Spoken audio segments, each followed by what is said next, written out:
Hello friends. आज आज हमारी वीडियो में हम बात करेंगे कॉपर के बारे में। बेसिकली कॉपर प्रोडक्ट के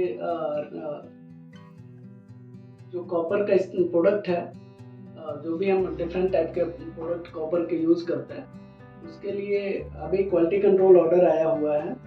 और बेसिकली ये ऑर्डर जो है, ये फिजिकल प्रॉपर्टीज़ कॉपर की क्या होनी चाहिए, जो रिफाइनरी शेप में कॉपर आता है हमारे पास, उसकी chemical composition and physical properties क्या होना चाहिए, ये इससे रिलेटेड ये ऑर्डर है। और जो भी कॉपर का रिफाइनरी स्टेज में जो भी प्रोडक्शन कर रहे हैं, ये क्वालिटी कंट्रोल ऑर्डर उन्हीं के लिए एप्लीकेबल है। तो अभी रिसेंटली ये ऑर्डर आ चुका है। हम इसी पे आज का पूरा डिस्कशन हमारा होगा। मैं पहले अपने बारे में बता दूं, मेरा नाम प्रमोद जायसवाल है। मैं induce India testing and research private limited में एज अ डायरेक्टर वर्किंग हूँ। लास्ट 10 ईयर्स से, लगभग 2013 से हम टेक्निकल कंप्लायंसेस के लिए काम कर रहे हैं और लगभग 10 ईयर का हमारा एक्सपीरियंस है इस फील्ड में। बात करते हैं कॉपर का, तो इसका जो IS स्टैंडर्ड है 191 है। इसमें बेसिकली रिफाइनरी स्टेज पे जो कॉपर का प्रोडक्ट होता है, उसका chemical composition and physical properties के बारे में ये बेसिकली ये स्टैंडर्ड है। तो इसका क्वालिटी कंट्रोल ऑर्डर आ चुका है। क्वालिटी कंट्रोल ऑर्डर आया है 3 नवंबर 2023 को और ये इम्प्लीमेंट हो जाएगा 1 जून 2024। इसमें माइक्रो, स्मॉल और मीडियम के लिए ऐसा कुछ स्पेसिफिक डिटेल नहीं है। तो अभी के लिए हम यही मान के चलेंगे कि हर तरह की इंडस्ट्रीज जो भी कॉपर प्रोडक्ट में इन्वॉल्व हैं रिफाइनरी स्टेज में, और गवर्नमेंट भी शायद कंसिडर कर रही है कि रिफाइनरी स्टेज में लार्ज स्केल इंडस्ट्रीज ही होंगी या तो फॉरेन मैन्युफैक्चरर होंगे। ये दोनों के लिए ये एप्लीकेबल है और ये 1 जून से 2024 से ये मैंडेटरी हो जाएगा। अब BIS मैंडेटरी होने का मतलब ये है कि आप इस प्रोडक्ट का जो भी मैन्युफैक्चरिंग है, विदाउट BIS सर्टिफिकेशन आप नहीं कर सकते, क्योंकि आप स्टैंडर्ड मार्क यूज़ तभी कर सकते हैं जब आपके पास BIS लाइसेंस होगा। तो BIS लाइसेंस के लिए जो एलिजिबिलिटी क्राइटेरिया है, सबसे पहले तो मैन्युफैक्चरिंग यूनिट होनी चाहिए एंड सेकेंड रिक्वायरमेंट है आपके पास इन हाउस टेस्टिंग फैसिलिटी होनी चाहिए।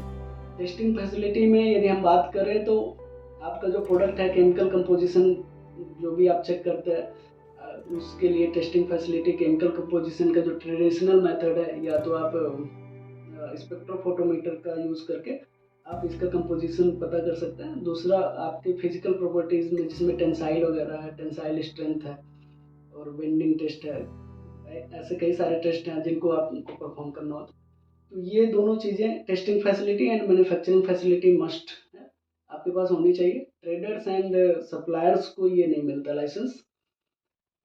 यदि हम प्रिपरेशन की बात करें तो सबसे पहले हमें आइडेंटिफाई करना पड़ेगा। इसमें बहुत सारे ग्रेड वैरायटी हैं on the basis of chemical composition, physical properties. तो हमें आइडेंटिफाई करना पड़ेगा कि हम किस वैरायटी के लिए एप्लीकेशन करना चाहते हैं।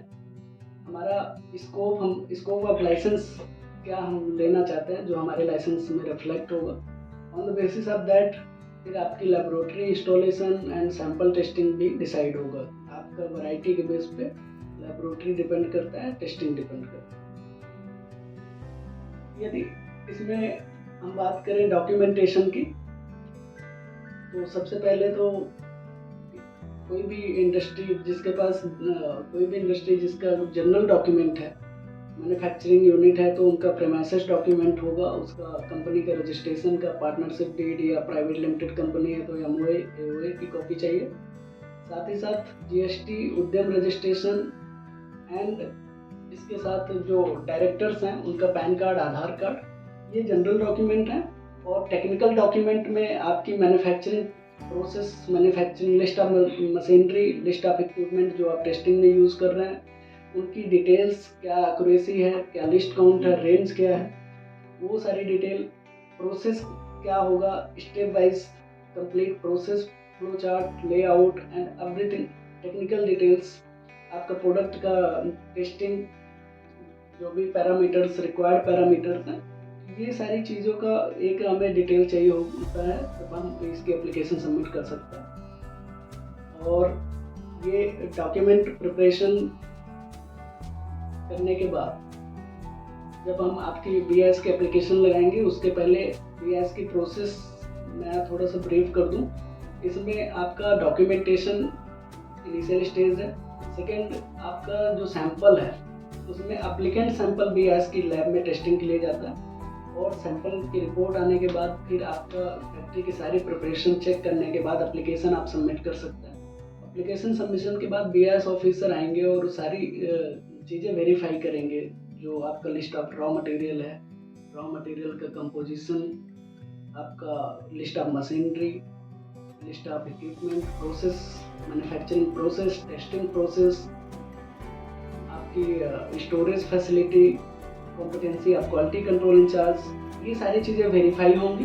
And after verification, after audit, 5 to 6 days ये आपको लाइसेंस ग्रांट हो जाएगा।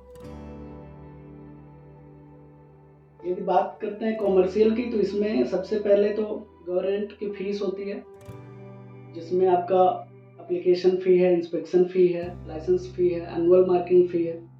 एनुअल मार्किंग फ़ी डिपेंड करता है स्केल के ऊपर, गवर्नमेंट सब्सिडी भी देती है। तो अभी तो ये मुझे लग रहा है लार्ज स्केल के लिए ही ज़्यादातर ये इस तरह की इंडस्ट्री सारी लार्ज स्केल में आती हैं। तो जो भी मार्किंग फ़ी होगी वो आपको स्पेसिफिकली बता दी जाएगी। आप कोई भी सपोर्ट के लिए आप हमें कांटेक्ट कर सकते हैं। Testing charges as per actual होगा, लैबोरेटरी में सैंपल जाएगा, लैबोरेटरी जो भी चार्जेस आपको बताएगी वो चार्जेस आपको पे करना है। लाइसेंस की वैलिडिटी इनिशियली 1 ईयर की होती है, एंड सेकेंड ईयर ऑनवर्ड्स आप 5 ईयर तक रिन्यू कर सकते हैं। जब आप 5 ईयर के लिए रिन्यू करते हैं तो आपको सारा मार्किंग फ़ी 5 साल का एडवांस में कैलकुलेट करके पे करना होता है। जनरली लाइसेंस लेने के लिए जो टाइमिंग है, after application it will take approx 15 days, but before application आपकी प्रिपरेशन में टाइम जाता है, और मैं मान के चलता हूँ कि 30 से 35 दिन आपका एप्लीकेशन से पहले का टाइम जाएगा, जिसमें आपको सैंपल प्रिपेयर करना है, लैब इक्विपमेंट इंस्टॉल करना है, और ट्रेनिंग, इंजीनियर को ट्रेनिंग देनी है। तो इन चीज़ों में बहुत टाइम जाता है, और इसमें यदि आप फास्टेस्ट जितना जल्दी आप कर सकते हैं तो आपको लाइसेंस उतना जल्दी मिल सकता है। कॉपर प्रोडक्ट के बारे में और डिफरेंट प्रोडक्ट के बारे में अभी QCO आ चुका है। मैं नेक्स्ट वीडियो में उसके बारे में भी बात करूंगा कि और कौन कौन से कॉपर के प्रोडक्ट हैं। ये जो प्रोडक्ट था ये रिफाइनरी स्टेज का था। अभी उससे बने हुए जो अलग अलग प्रोडक्ट्स हैं, मल्टीपल प्रोडक्ट, उनका भी QCO है, तो उसको भी हम नेक्स्ट वीडियो पे बात करेंगे। मुझे उम्मीद है कि आपको ये वीडियो काफ़ी इन्फॉर्मेटिव लगी होगी। आपको कोई क्वेश्चन है तो आप हमें कॉल कर सकते हैं, व्हाट्सएप कर सकते हैं, मैसेज कर सकते हैं, और हम आपका जो भी क्वेरी है हम आपको सपोर्ट करेंगे। Thank you so much.